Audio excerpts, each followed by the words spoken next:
ሰላም ጤና ይስጥልኝ የተወደዳችሁ የቮይስ ኦፍ ራያ ሚዲያ ቤተሰቦች እንደምን ውላችኋል? የካቲት 5 2018 ዓ.ም የቮይስ ኦፍ ራያ ሚዲያ ዕለታዊ ዜና ሰዓት ላይ እንገኛለን። በቅድሚያም አርዕስተ ዜና። ከሁሉ የራያ አካባቢዎች የተፈናቀሉ ነዋሪዎች የሰብአዊ እርዳታ እንዲደረግላቸው ጥሪ ጠየቁ። በኃይል ከሆነ ሁሉም ነገር የማድረግ አቅም አለን ሲሉ ደብረጽዮን ገብረ ሚካኤል ተናገሩ። የፌዴራል መንግስት ዳግም ወረራ ሊፈጽም ኃይሉን እያስጠጋ ነው በማለት ዛሬ በሰጡት መግለጫም ገልጸዋል። በዝርዝርም እንመለከተዋለን። ጽንፈኛው ቡድን የደብረ ታቦር ከተማ የህዝብ መገልገያ ተቋማትን በመዝረፍና በማቃጠል የግለሰቦችን ቤት በጥላቻ በማቃጠል ህንፃዎችን በማውደም ለህዝቡ ያለውን ንቀትና ጥላቻ አሳይቷል በማለት የደብረ ታቦር ከተማ አስተዳደር ባወጣው መግለጫ ገልጿል። የኢትዮጵያና የኤርትራ ውጥረት ከመቼም በላይ በተካረረበት ወቅት የአፍሪካ ቀንድና የአረብ ሀገራት ከፍተኛ ባለስልጣናት ይፋዊ የሥራ ጉብኝቶች ተበራክተዋል። የጉብኝቱ አንድምታ በአፍሪካ ቀንድ ቀጠና ትልቅ አንድምታ የሚፈጥር እንደሆነ እየተገለጸም ይገኛል። በትንታኔ ዜና እንመለከተዋለን። እነዚህንና ሌሎች ዜናዎች ይዘናል። እንድትከታተሉንም በአክብሮት እንጋብዛለን። ከሁሉም የራያ አካባቢዎች የተፈናቀሉ ነዋሪዎች የሰብአዊ እርዳታ እንዲደረግላቸው ጠየቁ። በሰሜን ኢትዮጵያ ውስጥ ዳግም ጦርነት ይፈጠራል ብለው በመስጋት ከቀያቸው የተፈናቀሉ የራያ አላማጣ፣ የራያ ኮረምና ሌሎች የራያ አካባቢዎች መከላከያ ሰራዊትና የፌዴራል ፖሊስ በራያ አካባቢዎች በመውጣታቸው ምክንያትና የህወሓት ኃይሎች ሁሉንም የራያ አካባቢዎች መቆጣጠራቸውን ተከትሎ በበርካታ ሺህ የሚቆጠሩ የራያ ተወላጆች ወደ አጎራባች ክልሎች ተፈናቅለው ይገኛሉ። በመሆኑም የራያ ተወላጆች የሰብአዊ እርዳታ እንዲደረግላቸው እየጠየቁ ይገኛሉ። ከ60 ሺህ በላይ የሚበልጡት ነዋሪዎች ከቀያቸው የተፈናቀሉት ከ2 ሳምንት በፊት የኢትዮጵያ መከላከያ ሰራዊት አካባቢውን ለቆ በመውጣቱና የህወሓት ኃይሎች ሁሉንም የራያ አካባቢዎች መቆጣጠሩን ተከትሎ በመስጋት መፈናቀላቸውን ተናግረዋል። በኃይል ከሆነ ሁሉም ነገር የማድረግ አቅም አለን ሲሉ ደብረጽዮን ገብረ ሚካኤል ተናገሩ። የፌዴራል መንግስቱ ዳግም ወረራ ለመፈጸም ኃይሉን እያስጠጋ ነው በማለት ዛሬ በሰጡት መግለጫ ገልጸዋል።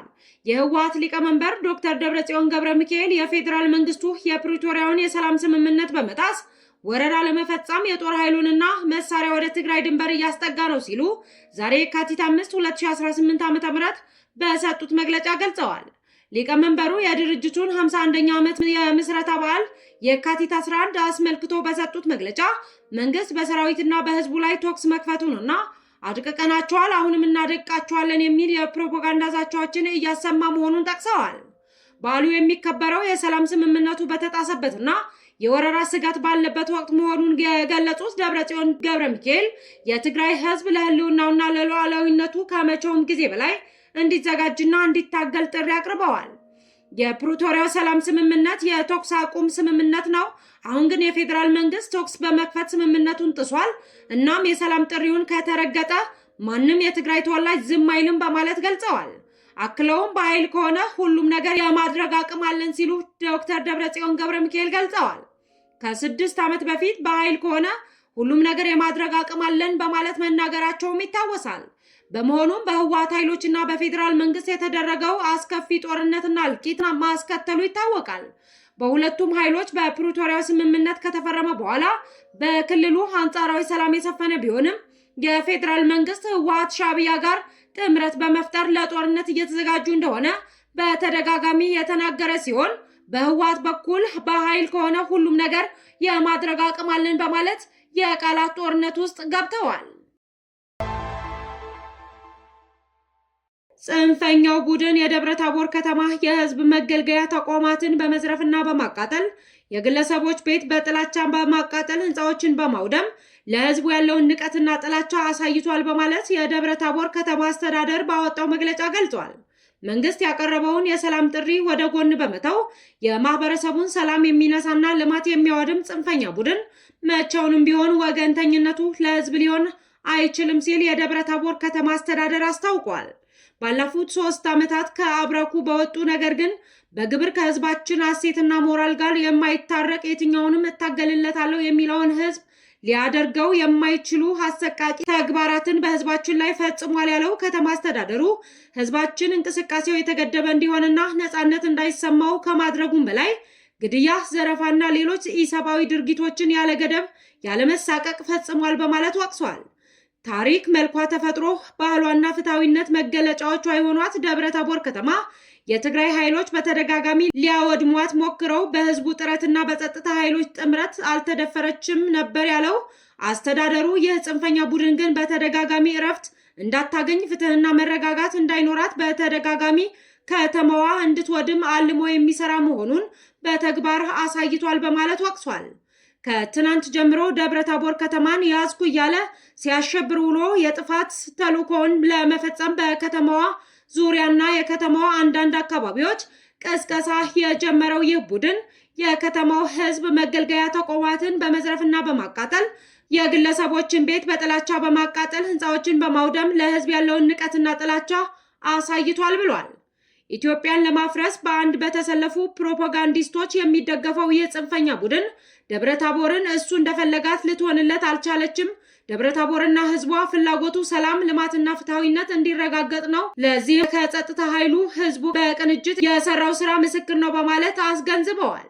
የደብረ ታቦር የከተማ ህዝብ በዘራፊና ጽንፈኛ ቡድን ጥፋት እንዳይደርስበትና የከፋ ውድመት እንዳያስከትል የጸጥታ መዋቅሩ እየከፈለ ላለው ጀግንነት ከተማ አስተዳደሩ ልዩ ክብር አለው ያለ ሲሆን የህዝባችን ጠላት እና አውዳሚ ኃይል በእንዲህ አይነት የጥፋት መንገድ ህዝባችንን ሁለንተናዊ ረፍት እየነሳና እያወደመ ሊቀጥል ስለማይገባው የከተማችን ሰላም ለሁላችንም አንድ እስከሆነ በአንድ ሆነን ለማረጋገጥ በቅንጅትና በትብብር እንስራ በማለት የደብረ ታቦር ከተማ አስተዳደር ባወጣው ወቅታዊ መግለጫ መልእክቱን አስተላልፏል።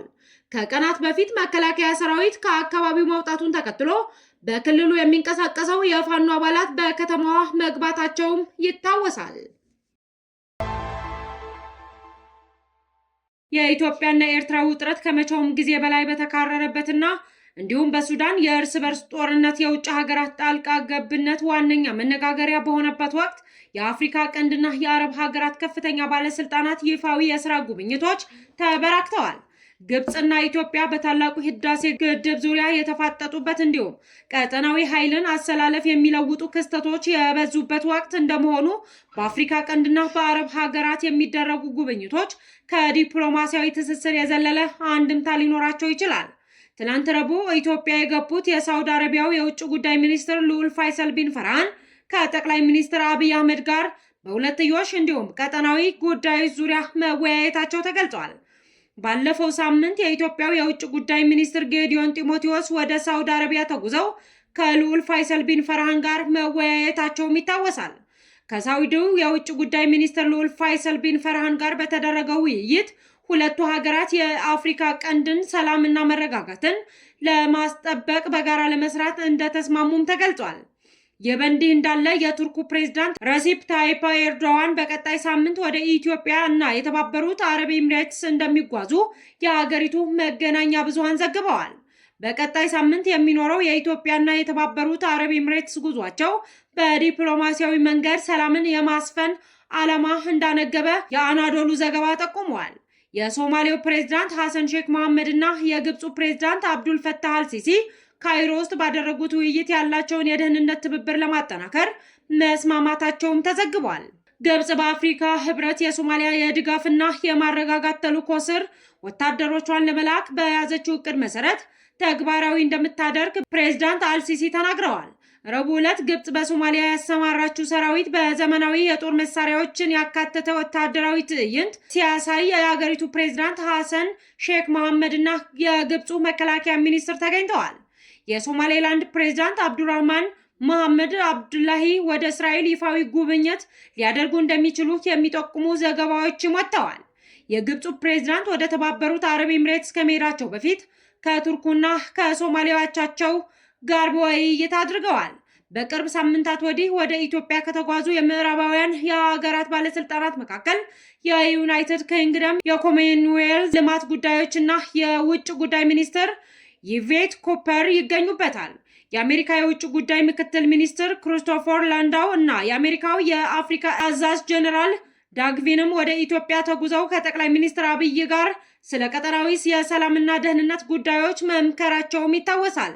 በሌላ በኩል የኤርትራው ፕሬዝዳንት ኢሳያስ አፈወርቂ ከጥቅምት እስከ ታህሳስ 2018 ዓ.ም ባሉት ወራቶች ውስጥ 3 ይፋዊ የሥራ ጉብኝቶች አድርገዋል። ፕሬዝዳንት ኢሳያስ በተደጋጋሚ ወደ ግብጽ ከማቅናታቸው በተጨማሪ ፕሬዝዳንት አልሲሲም ወደ አስመራ ሄደው ሶማሊያን የጨመረ የኢትዮጵያ ተቀናቃኝ ትብብር መመስረታቸው ይታወሳል። ሌላኛው ጉብኝታቸው ያደረጉት በእርስ በርስ ጦርነት በምትታመሰው ሱዳን የጋበዟቸውን የሱዳን ጦር አዛዥ ጀነራል አብዱል ፈታህ አልቡርሃንን መሆናቸው ተዘግቧል። ፕሬዝዳንቱ የኢትዮጵያም የኤርትራም ወዳጅ መሆናቸው ሳውዲ አረቢያ መጓዛቸው አይዘነጋም። የኢትዮጵያና የኤርትራ ውጥረት ከመቼውም ጊዜ በላይ በተካረረበት እንዲሁም በሱዳን የእርስ በርስ ጦርነት የውጭ ሀገራት ጣልቃ ገብነት ዋነኛ መነጋገሪያ በሆነበት ወቅት የአፍሪካ ቀንድና የአረብ ሀገራት ከፍተኛ ባለስልጣናት ይፋዊ የሥራ ጉብኝት መበራከታቸው በቀጠናው የሚኖረው የዲፕሎማሲያዊ አንድምታ ያለው መሆኑንም ጠቁመዋል። ፖለቲከኛ አቶ የሺዋስ አሰፋ ከአንድ ቀን እስር በኋላ ተፈቱ።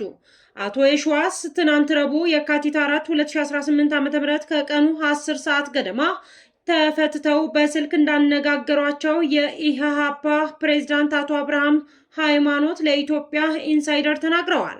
በተለያዩ ተቃዋሚ የፖለቲካ ፓርቲዎች ውስጥ ለረጅም ጊዜ የፖለቲካ ተሳትፎ ያላቸው አቶ የሺዋስ በፖሊስ ቁጥጥር ስር የዋሉት ማክሰኞ ከቀኑ 8 ሰዓት ገደማ እንደነበር ለማወቅ ተችሏል።